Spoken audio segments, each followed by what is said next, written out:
একটা গ্রামে প্রচলিত ছিল যে সিরুপুর নামে একটি জঙ্গলে একটা ভূত বাস করত, কিন্তু গ্রামে নতুন আসা টিনার পরিবার তা জানত না, কারণ তারা এখানে নতুন এসেছে।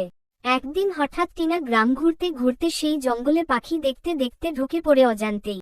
বাহ, পাখিগুলো কি দেখতে সুন্দর! আরেকটু যাই তাহলে আরো পাখি দেখতে পাবো। এই মেয়ে, তুই কে রে?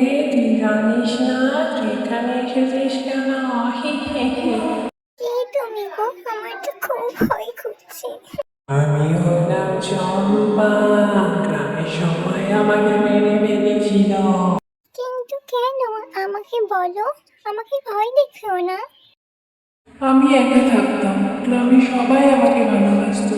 কিন্তু একদিন হঠাৎ আমি কূপ থেকে জল আনতে যাই, আর আমাকে কেউ পেছন থেকে ধাক্কা দিয়ে দেয়। তাকে না খুঁজে পেয়ে আমি গ্রামে ঘুরে বেড়াই। আমি অবশ্যই তোমার সাহায্য করব, আমি খুঁজে বের করবই। বলে টিনা বাড়ির মধ্যে চলে যায় এবং ভাবতে থাকে সে কি করে সাহায্য করবে।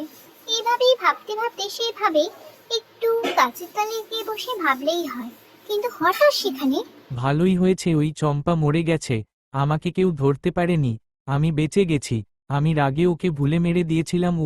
টিনা এসব আড়াল থেকে শুনতে পায় এবং পুলিশ ডেকে রাজু নামে ছেলেকে ধরিয়ে দেয়। তবে থেকে সেই গ্রামে আর ভূতের উপদ্রব হয় না।